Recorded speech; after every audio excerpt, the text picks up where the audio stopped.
When you've been running staff training for decades, you've seen a lot, tried a lot, and of course, learned a lot.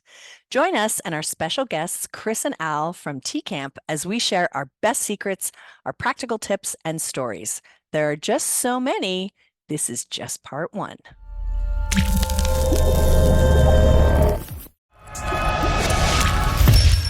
Imagine camp registration software that actually gives you more time to do what you love. With UltraCamp, you can effortlessly track attendance, manage staff, streamline registration, and more. Explore now at ultracampmanagement.com/campcode.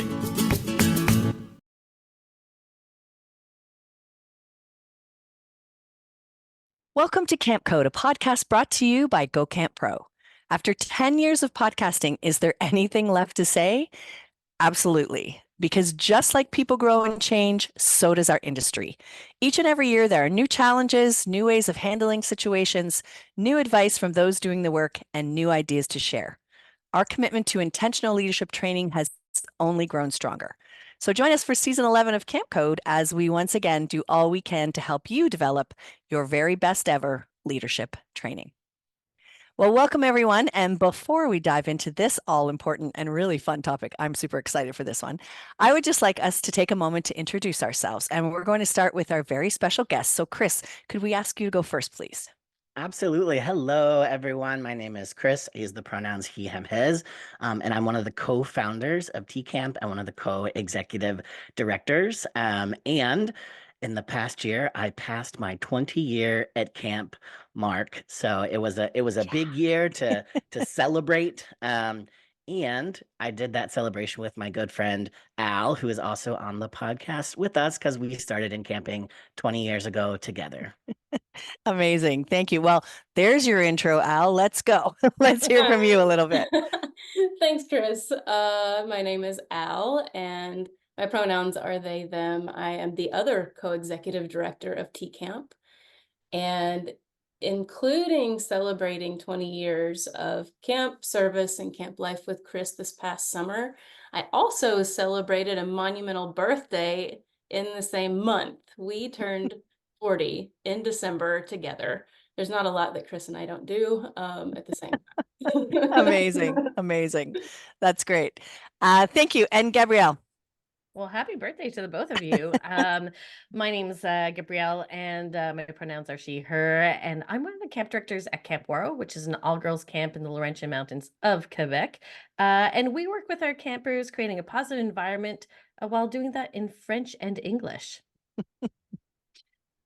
Always has to go one up than the rest of us. Always. All right. Always. So hard to do in both languages. Thanks, Gab. And I'm Beth Allison. I'm co-owner of Camp Hacker and Go Camp Pro. My pronouns are she, her, and I'm a camp consultant and a trainer. I think I am more passionate about leadership training now than I was when I was directing years ago. For me, it's where it all begins, and I just love the smell of potential at the start of leadership training.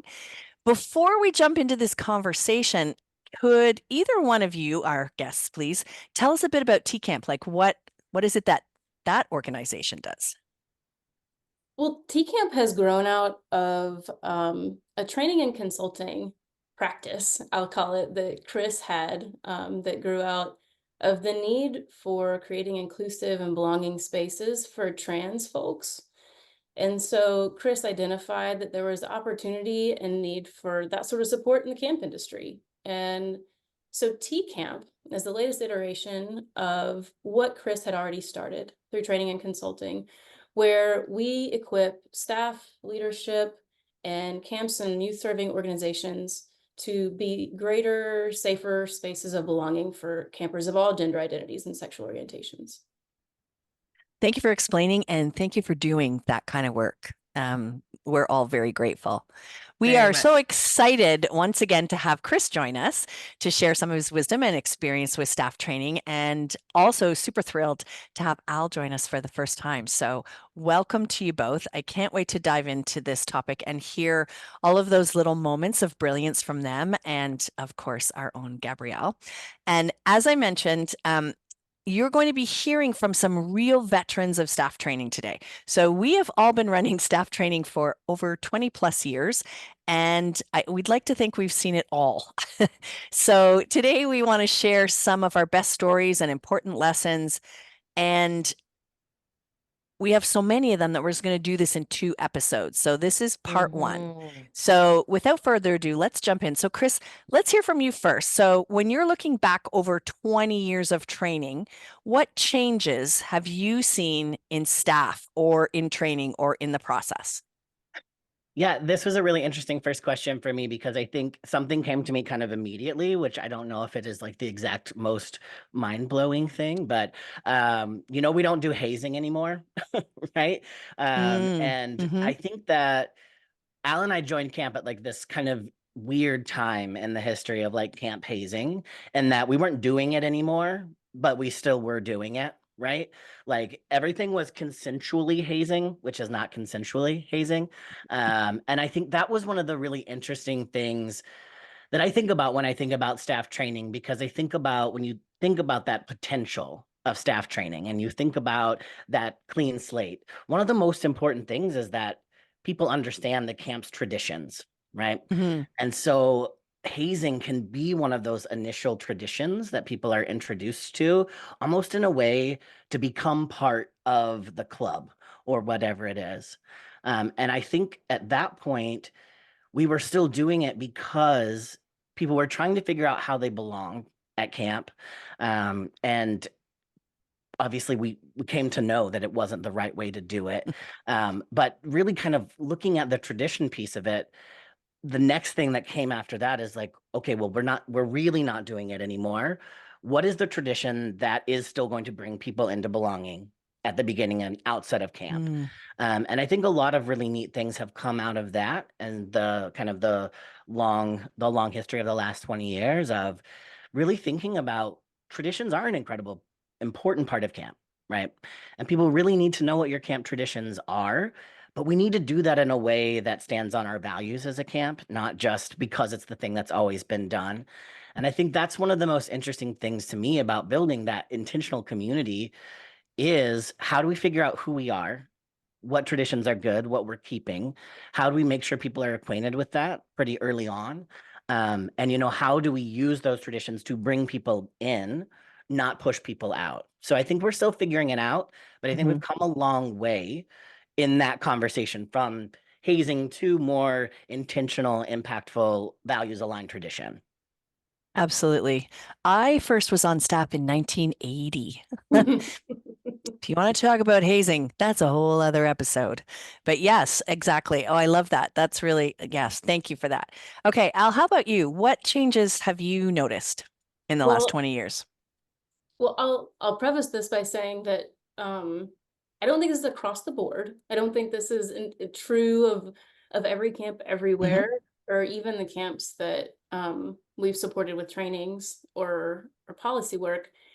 But I feel like, to expand on on what Chris said, there's just so much more room for staff's humanity than I feel like was baked into the fabric of camps, and even how we did staff training. I mean, you mentioned 1980s. I know when we started, it felt like camp staff were like volunteers on some messed up reality TV show, right? Like it wasn't a Yes. job. It was just Uh-huh. That's you a show up. great way to explain it. Yeah, and it's kind of like you're just thrown into some backwards version of Naked and Afraid, but you're not going to get paid at the end, and you don't really know what the point is. But you're stoked about it, and you're going to make friends, right? And there's going to be stories. So what I'm seeing, and this is a moment where we could ask, does culture follow policy or policy follow culture? But camp staff are being treated like employees, and there's certainly times when I know, as a queer and trans staff person, I wasn't sure if um anyone could even know my identity and my employment still be protected, and so there were Mm-hmm. limits to who I could show up and be. Now in some parts of the states and the world, that's different. I have those protections. In some places, culturally, it's so clear that I don't, that it doesn't matter if legally I do. So, Mm. in that way, I do feel like there is more room for staff's humanity, also a bit more respect for staff as employees, um, and more consideration for their needs. There was this, um, I worked for a YMCA association, and we did day camps, and I remember people constantly saying, if you don't feed the staff, they'll eat the campers. And I would add, or the leadership. Mm. We've got some stories about that. But there's also this consideration of like, let's also just feed the staff because they deserve it.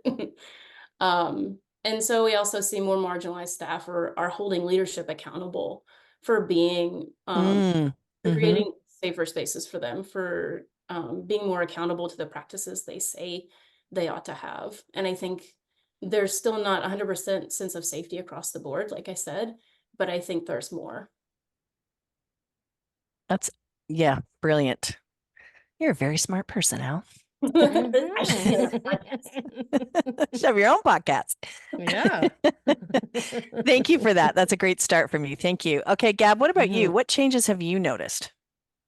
I think it's all in the same realm and all of that's connected. I think that we're not just we're putting people first, I think is what I'm seeing. There's a nice evolution of that's happening.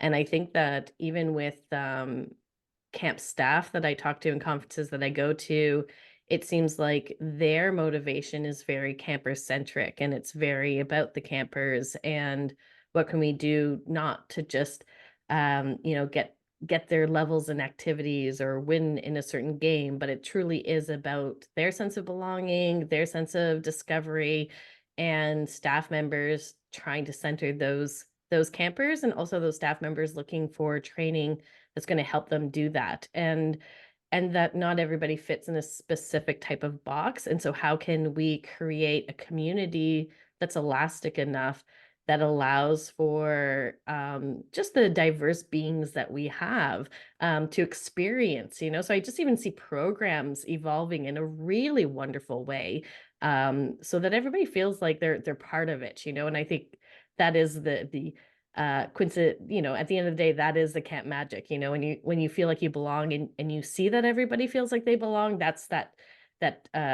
thing that we can't always describe. I think it really is there. So I'm seeing that, and it's quite lovely to see. And I agree with Al in the sense of our staff holding us to task. That's what they want, and I find it really, really inspiring. And I can work with that, and that's why I'm still doing what I'm doing because I love this group of staff that are coming in. Mhm. Yeah. And it's nice because all three of you talked about like really positive directions that the industry is going. And we have long ways to go still, but we also have, most of us, a huge passion for trying to get there, like to just keep moving in that right direction. And I will tell you that Absolutely. my very first year, the main rule in staff training was don't let your campers die. Pretty much that was Right. it. Like that was just don't let them die and we're good. So we didn't I talk about. It's still true. We still Yes, want we Still a still goal. don't want Still a that to goal. happen. Yeah. But it was kind of the only goal. Do you know what I Yeah. mean? Yeah. And so Yeah. it wasn't about helping campers find their sense of belonging and discovery.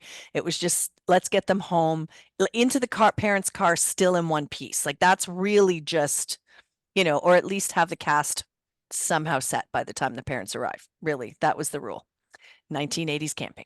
Yeah, and there was like this whole I remember this piece where you were expected to be everything to these kids. Like I remember the Yeah. trainings when it was like you're Mhm. going to be their doctor, you're going to be their psychiatrist, you're going to be their mom and their principal, and you're going to be their lawyer. Maybe I don't know why we would do that, but I am not credentialed in any of those things. I definitely wasn't at 19. I didn't know where my car keys were. So I think we expected so much of folks, and I do think another one of those changes along that lines is we are kind of understanding the limits of our direct service staff now. We are able to teach staff to recognize a mental health emergency, and that should be helped by a mental health care professional.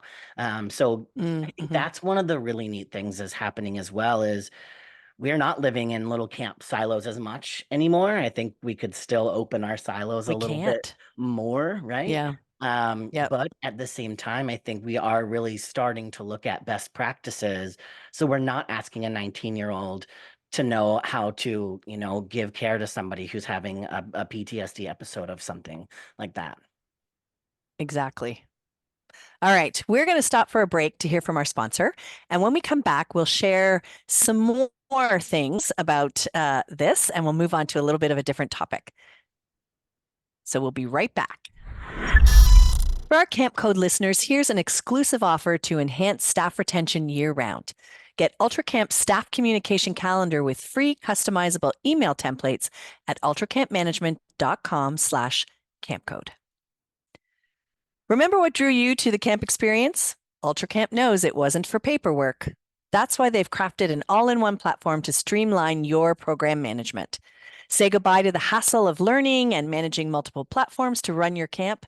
With UltraCamp, you can easily register and manage campers, generate and direct communication, organize schedules and activities, process payments and donations. UltraCamp's goal is to help their clients spend less time in the office and more time doing what they love. Want to know if UltraCamp is the right fit for you? They offer free customized demo sessions so you can see their software in action. Sign up at ultracampmanagement.com/campcode.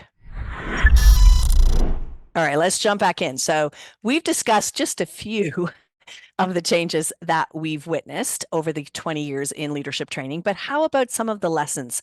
What are some of the lessons that you've learned? So Chris, we'll start with you again. What are some of those ones that kind of stick out after 20 years? I think that one of the interesting things about camp, and especially being a camp staff member, is we're always in this kind of strange tension between like incredibly serious topics of keeping kids alive and also dressing up like Peter Pan, right? And I think that sometimes with staff training, we have this ability to not always know exactly what is to be like in the serious realm of discussion. I can remember one time us doing our long policy and procedure talk, the how you don't get fired at camp talk. And to make it more interesting, the person leading the talk decided we were going to role play. So interesting We've until never done that before. right until I was the person being like sexually harassed in No. front of everybody. Oh no. And Oh boy. back then it was like it was all giggles, right? And like processing through it now, it's like, what did we do with that kind of just flippant handling of a very serious subject? Yep. So I think that's one of the lessons that I've learned is really having an understanding of what needs to be in this kind of box of very serious. Um, and also that staff training has almost like an emotional through line that the person designing the training has to have a clear understanding of. You don't want to go from covering somebody in pudding, right, into your child abuse training. Like you want to make sure that you're holding that energy level in a way that it makes sense. It doesn't make light of any subjects, but also being mindful of where your staff are emotionally, right? You also don't want to go out of the child abuse training directly into teaching somebody how to do archery. Like there has to be a break there for folks to really process. So really holding that emotional through line, I think, is something that I learned, and I spend a lot of time thinking about, even in the trainings that we do, knowing that we are going to talk about really serious things that have to do with queer and trans folks' mental health.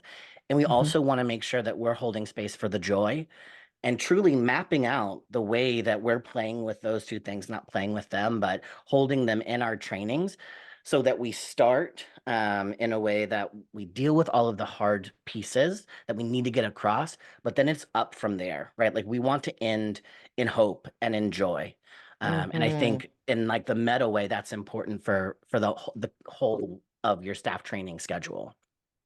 The I art love of that. sequencing, Mhm. like that the art of it. And it's and so many young directors, young camp professionals are very focused on the sessions themselves, which is also extremely important and is also an art, but that sort of that connective tissue in between, it truly you do need to zoom out and really get a pulse of the entire group, and also be able to be flexible enough to be like, whoa, this, activity that wasn't supposed to be serious really hit a serious note, which is okay. But we need to shift what's happening outside. I think that's such an important point that you're bringing to the table, Chris.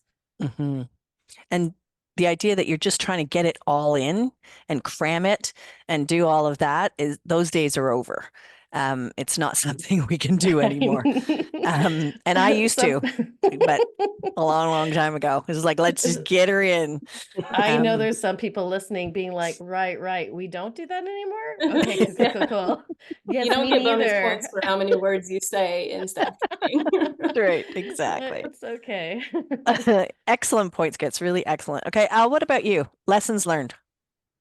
Well, actually, something Chris mentioned really sparked this for me. And in terms of being mindful of the emotional impact or the rhythm that is really felt by your staff from a bird's eye view, I'm thinking about just in the room, how each individual staff person has a different proximity, is the word we tend to use at TCAMP, to whatever given issue you're talking about. And I think over time, and I'll explain this just a little bit, but over time, we've gotten more sensitive to the fact that it's not a one size fits all training for anybody. So Mm, if you're talking about child abuse prevention, you have to be aware that there are several people in the room who've had direct experiences associated with or having experienced these issues or these facts. And so um, just like at the top of this, we were talking about greater room for staff humanity. I think greater room for staff nuance and acknowledging that sexual harassment discussions mm, may hit differently for different folks. Discussions even about mainstream and margins, like who's the majority here and who's the minority, is going to hit differently for different people in the room. And so I think we're getting better at learning that mhm, yes, people's proximity to the particular issue you're talking about is going to affect how they're taking it in emotionally, but also how effectively they're going to be able to turn this around and interpret it to mm, interact with campers. Um, it also means like we're really getting better at not thinking we have to create 7,000 versions of the same training to suit that reality, but rather just teach it differently. And I think that's where things like a trauma-informed lens come into play, or a lens that is Mhm. based on the fact that we are all coming from spaces of trauma of one form or another, and that if we're doing that in an intentional way, we're considering that fact about ourselves. Mhm. So if we can turn a lens that is very sensitive to our own individual nuances, um, as staff people, as people who will be in contact with campers, then we can still have one training for everybody. It's just going to be better suited and more sensitive to our individual needs. brilliant. Are you people picking this up? You need to hire these people come do training with you. They're very smart. I guarantee you, Beth, there's people that have not only pens but highlighters while they're listening to Al and Chris talking right now. Excellent, excellent. Thank you. Okay, Gab, what about you? What lesson have you learned? One of your many lessons, I'm sure. Uh, well, as you know, Beth, my staff are constantly teaching me, so I appreciate them very much. Sometimes I don't appreciate them in the moment, but after reflection, I'm very appreciative. It's getting the pulse. Honestly, it's really getting the pulse. It's helpful for me for my own confidence in the direction that I'm going, and I would say that I'm quite good at picking up on the nuances of our staff and like what they need. And I think about it obsessively throughout the year, constantly when I'm watching movies, when I'm going for walks, even interactions in stores, how people are treating each other. It's Hmm. nonstop. I think a lot of us are like that. So, so I keep myself in that pulse check as well. But I indulge myself in surveys with my staff members. I'm happily will reach out to staff members that I feel also have a pulse on the rest of the team, and call them and set up a meeting to ask them questions. And it's good for me, it's good for them, and it's also very nice way of getting people onboarded in a certain direction because I'm getting their opinions. But like getting the pulse, I find is so helpful. And I've noticed that whenever I'm getting overwhelmed, that's when that's when I feel like, oh, I need to like shut myself in my like little wooden cabin in the middle of the woods and use my typewriter. I don't have one, but like I'm gonna get my typewriter out and I'm gonna, do things on my own. And I'm like, right when I start to think I need to do things on my own, that's when I'm like, no, I actually need to do the reverse and check in and make sure we're on the right path and build those relationships that way. Because it's scary. As much as we don't, I think as much as we're trying to create a safe space for our staff and for our kids, sometimes we forget that even for ourselves, it's nerve-wracking. You want things to go well. You are putting yourself out there. So for me, it's really helpful. Absolutely. And I think we've all learned over the years that in order to create that buy-in in our staff with what we're trying to accomplish for them and for our families and our campers, we need to include them in those discussions. We need to listen to their needs and honor their feelings. And we're not going to give them everything they ask for, but Yeah. it's important to know where they're coming from and to have them feel as though we are doing our part to make them feel seen and heard and valued. Will make a huge difference in where you want to go. 100%. And it goes back to what Al was saying. I think a lot of the times we think we need to make these huge adjustments, these macro, is macro the huge adjustments? Yes, micro's the little ones. Okay. Yeah. So and what actually is those minor little shifts within the session, within your staff training. And so it can become so overwhelming. I need to accommodate everyone. Well, it's like actually these little adjustments make actually, a big impact, and that checking in helps guide you, I think, that way. So I appreciate Al what you were talking about, like that lens, I think is really helpful. Love it. Love it. Okay. So we were serious for the first little bit. Yes. And we'll be serious again in part 2. But have you got any great stories that you would like to share? And before we started this episode, I did front load that, it could just be for fun stories that give us joy, make us laugh for all the right reasons, not at people, but because of a great situation. But it could also be a meaningful story or something you just will never forget. So, Chris, what do you got? Let's hear a story. So, here's my story. This is a bit of a confession of sorts, but so Yes. the second year that Al and I worked together at our second camp, so we worked at 2 different camps together. Okay.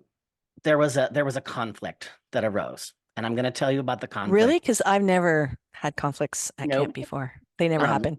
It was a big deal. The camp director told us we were not allowed to take cups out of the dining hall. Okay. And that started a lot of conflict at camp. And we talked, this became the thing, right? It became I use this term gently, it became a cup war. There were factions, there were supporters of the cups. There were people who thought that this was a humanitarian issue, that this camp director wanted us all to be dehydrated. There was some rogue cup making because we were going to show her. We brought our own cups and we put our names on it, and then we could take those cups wherever we went. And I think, first off, the confession is I was kind of the leader of the cup rebellion. I knew it. It's been 20 years and I knew it. Yes, it was I, the leader of the cup rebellion. And I love this story because it had nothing to do with cups.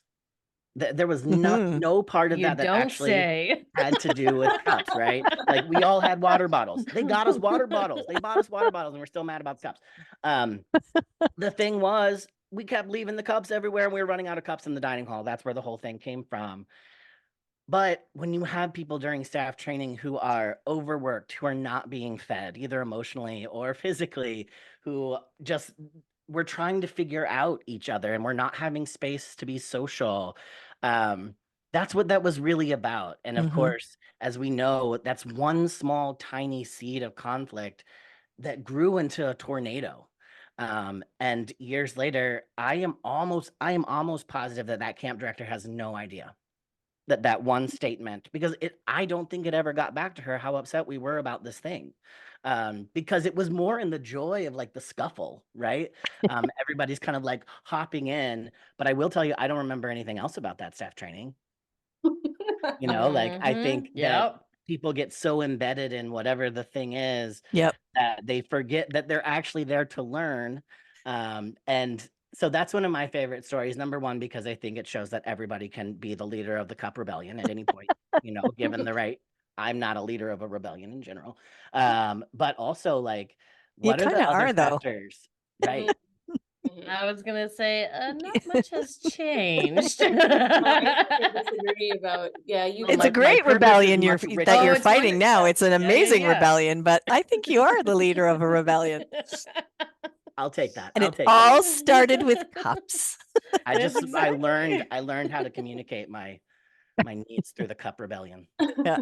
And it does go to it goes to show you that as the director, you need to have your ears to the ground and be aware of these 100%. things. You know, as you said, like Yeah. it was just about cups, and the director or the kitchen manager obviously had a good reason, but Mm-hmm. you know, if that director didn't know you were upset for that week of training or however long your training was, that's a problem. Mhm. Because if you're Yeah. calling it a rebellion and there were warring factions, then you know we need our ears to the ground, because that's just a little thing that's, you know, especially when you're living in community at an overnight camp, it just snowballs and snowballs and snowballs, and then it becomes something totally different, and not something that's at all beneficial to anybody. Yeah, I'm not a leader of rebellion from Chris. Give me a break. Okay. All right, Al, so your story. Well, okay, I had an idea of one that I was going to share, but I can't share that one now because, Beth, I have to tell you, the rebellious streak in Chris did not start with the Great Cup Rebellion, Oh, okay. whatever. It started 4 years at least prior to that, because there was another rebellion Uh-huh. that I was also part of. Um, and I don't know, this may tap into some of the same overall concepts, but I don't care. I'm gonna tell it anyway. So Excellent. so we wanted to do a thing. I have no idea what the thing was. We being myself, Chris, and whoever, I think a third cabin leader or somebody in our unit at this camp. And we wanted to do something. And we want to do it at a waterfront camp. You can interject and help me out here because I have a horrible memory for stories. But we took it to one of our directors, and she said, "No, you can't do that. You have to have lifeguards at the waterfront." She didn't sound like that, but that's how she sounds in my memory. And we were like, "Oh no, what do you mean?" And she's like, "You can't do that. We don't have the lifeguards for that. You can't do it. You can't have it. Stop. Just don't ask me again." So we were like, "Oh no, you're the worst. You said that because you don't like us. You know what? We're gonna get you. Like, we're gonna show you." So we decided, and this is probably the most intently we worked on anything that entire summer. But we rounded up at least 3 other people, and we said, "Look, this is ridiculous. This is unjust. We should get to do this thing." It was something with kids. I think it was like a creek walk or I don't know. It was kind of absurd, but she told us we needed lifeguards. We didn't like that. So we said, "Here's what we're gonna do. We're gonna get up at 6 o'clock in the morning. We're gonna go to the guard shack. We're gonna get all the guard tubes." And everybody, I think, in the group was a lifeguard except for me. And we're gonna stage a protest, and we're gonna do it at Flagpole. And so when everybody shows up at Flagpole in the morning, they're gonna see our protest and they're gonna know how ridiculous this thing is. And so we did get up at 6 o'clock in the morning. It was the only time that ever happened. But we and our buddies got up at 6 o'clock. We went to the guard shed. We got the guard tubes. We got the whistles. We got flippers. We got PFDs. We got snorkels. We got goggles. I think we even had a silicone shark fin. And we got a kiddie pool and filled it full of water. And we put it at Flagpole, and we all got in it, except for the lifeguard on duty, who was standing there with her guard tube and her whistle. And so at like 7 o'clock, everybody rolls up at Flagpole, and there we are having our unapproved but policy adjacent waterfront activity.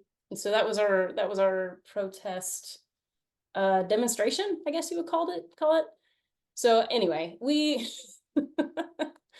our point was, and of course nobody knew what the point was or why we did it, or it was just absurd and ridiculous. And by the time they got there, we were so amped up, we also forgot to say it's because this policy.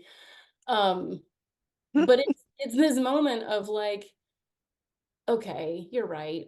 We need rebellion. We need factions. We need community. We need a sense of camaraderie. And we were looking for anything we could get our hands on for joy. And so I think especially in those scenarios, if you're just like handing policy guidance out to people without explaining why, or you're not feeding them enough in other places, then they're gonna take it and just it's gonna become a gotcha. Mhm. So we thought it was a gotcha moment. It was not a gotcha moment. It was us being ridiculous. But you're right. But Yeah. staff is looking for that. And if you can't feed it to Exactly. them in a positive way, they're going to find it some other way. And so giving them something to fight for and something to, feel that they're standing up for and all of that, that's important. And not just you telling them what they should fight for or stand up for, but, encouraging those things from your staff, because Yeah. they will do that. Especially I find, again, my experience is overnight camp. So when you're up in the middle of the woods somewhere and you don't have cell phones and you don't have television, like we are our own entertainment. And so things can get out of hand, that's when drama and gossip gets so exciting because it's like our own big brother that we're watching, instead of doing all the other things. So offering those opportunities. And as you said, like, explain your policies, tell them the why piece they need to know. And then they go, oh, yeah, okay, that makes sense. I get that. Absolutely. All right, Gab, what story have you got? I mean, it's like now I just want to talk my rebellious days, which were very few. I'm just starting now. But I am so rebellious now. No, It's I true. think I like being rebellious within the lines, honestly. Like it looks like I am, but I think it's like I just remember one of my second leadership team training / prepping for staff training, and my first year I was sort of surrounded by these like goddesses that were older than me, and they really knew what they were doing, and I just kind of felt like a puppy dog that was along for the ride, and I got to like write the signs and lead some games, but it was truly like other people that were leading it. And then we had a changeover year with leadership team, and it just so happened that our camp director fell quite ill, and so the puppies were in charge, and we spent 2.5 days. Mind you, our leadership team training was 4 days, and that's also to prep for staff training, so it's a little tight. And we decided we really need to put effort into our theme for our staff training, and we came up with the butterfly effect. Now, this is 20 some odd years ago, so we thought we were quite brilliant, and spent about a day and a half painting this mega butterfly. And when our camp director emerged from below 6 feet, very much Kill Bill styles, like through the ground, came out being like, okay, what have you done? We painted a butterfly, and the staff were showing up, the next morning at 9 a.m. It was 4 p.m. that day. And I still have that nightmare. I still wake up being like, staff have shown up, we haven't done anything. And thankfully, she already had the schedule printed out, all of the, we all got like, in Canada, we call them duotangs, but they're like little clipboards, like everybody had those. But we hadn't prepared sessions, and it was sort of my first introduction to use what you have around you, where I started asking my friends, being like, oh, we have to run the session tomorrow. Do you want to prep it with me? And we started pulling staff to help us. And our director was like, that was brilliant what you did, like that you set that up. And it was really just us realizing we had really messed up by not prepping. So two themes come out of that for me. I always remember when I'm so stressed and I'm prepping for staff training and I want it to be the best of the best, camp is still present, after we literally squandered 75% of our prep time on a butterfly. And look, no kids died, everybody was okay. You know, you got it. And then number two, like it really is, you know, try to use your community at the very least. If you have a subject you want to move forward and you don't know how to move it forward, then bring your staff in on why it's important to move it forward and get them to help you figure it out together. You know, that's sort of like my next thing. But I always bring that up with my current leadership team because we're so far ahead than we were 25 years ago, or that was 23 years ago. We're so far ahead. And for those younger camp pros that are like, I have so much to do, you'll get there. Like it literally is year by year. You build upon what you did the year before. But and you know what? The butterfly effect actually did happen. You know, we have, you know, been going in that direction, so it worked out. But I literally still have nightmares. I go, we spent our whole time just painting a butterfly. What were we thinking? And then I'm like, oh no, we have Excel documents now. It's all good. Excel saved the day. I mean, seriously. I also bet have it was the a staff beautiful training butterfly. nightmare where I don't have a schedule. It was gorgeous, Beth. I'm sure. Sorry, Chris, you have a nightmare too about Yes. staff training? Yeah, no, I mean, I think I Oh, yeah. still have that nightmare that I show up on the first day and I don't have a schedule or anything planned, and Yep. I can't get everybody into the same place. That's 100%. Oh, Yes. that's Same. I interesting. have those. Yeah. It's horrible. Yeah. It's right Great. up there with exams that one class you didn't take and you've never graduated from university or something like that. Yeah. My one real staff training nightmare, like actual nightmare, was that I was the only person who ever got hired. And I think Oh, Chris, wow. like Oh. that I was the only person there. And Chris, I think you featured in this stream where I was like, it's just us. And Chris was like, it's just us. And I've never see me. It's really people like hurting wild cats. That's my, and also that they don't have any books or pens, or because I didn't print it, we didn't think about it. But like I've never showed up.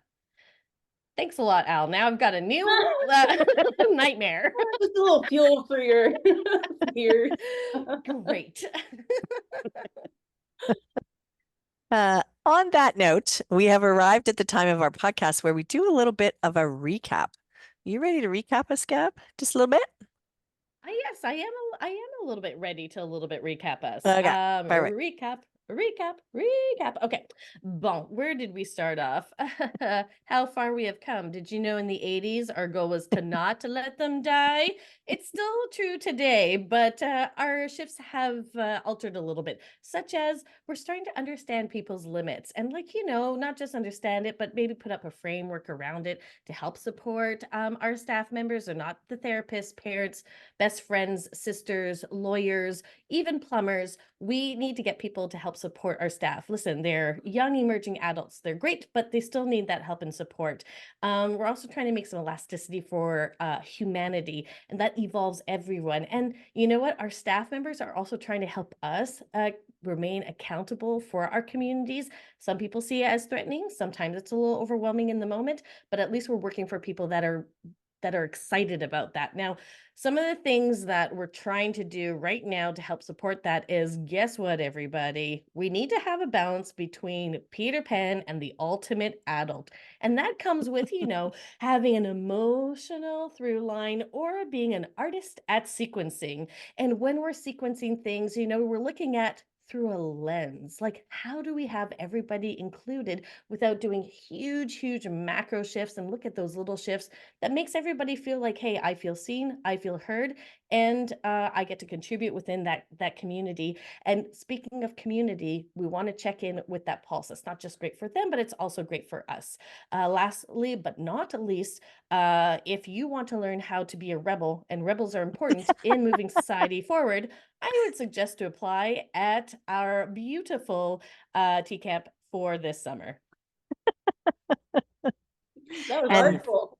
that right there is why Gabrielle does recap and no one else. That's perfect. Thank you so much.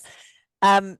All right, so this is how Yes. you can get involved in our episodes. Use the hashtag Camp Code on social media, and you can let us know any topics you'd like us to discuss or guests you recommend we have on the show, like these two wonderful people today. Any great leadership training tips you have to share, we would love to hear from you because we say this every time. We're all about sharing in this industry. And if you found our podcast useful, we would love it if you could leave us a rating in your podcasting app. And now we're going to find out how we can contact each one of us individually if you would like to do so. So, Chris, where do they find out more about you? Yeah, you can find me at tcamp.org or Chris at tcamp.org. Perfect. Thank you. And you want to spell TCAMP for people so they make sure to get that right? Yes. Absolutely. TQAMP.org. Perfect. Thank you. I love that cue there. It's Love it. wonderful. All right, Al, where can they find you? Well, surprise, also at tcamp.org. That's TQAMP.org and Al at tcamp.org. Great. Thank you. And Gabrielle. You can check out where I work at ouareau.com, ouareau.com, and you can get in touch with me at info@ouareau.com. Thank you. The vowel camp. Yes. And you can find out more about what I do at gocamp.pro and email me directly at beth@gocamp.pro.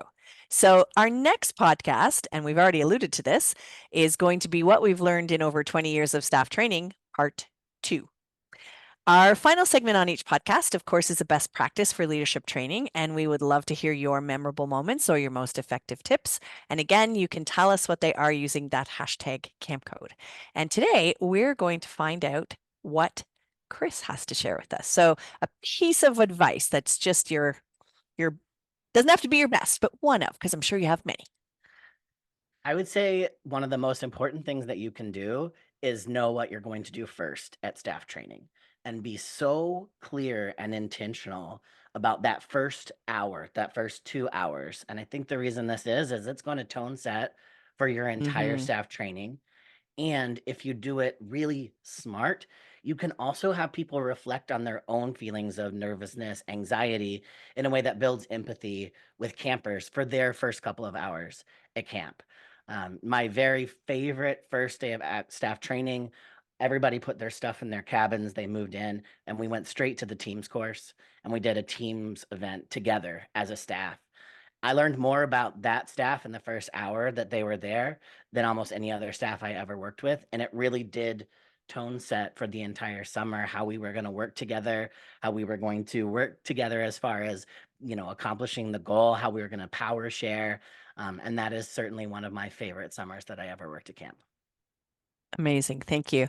Those first 2 hours, I live for those. That's my favorite part of staff training. Those first 2 incredible hours. Thank you for that. You'll hear more about leadership training over the last 20 years on part 2. Camp Code is part of the GoCamp Pro podcast network, and you can check out all of our other podcasts at gocamp.pro/podcasts. So from all of us here at Camp Code, thanks for the listening, friends.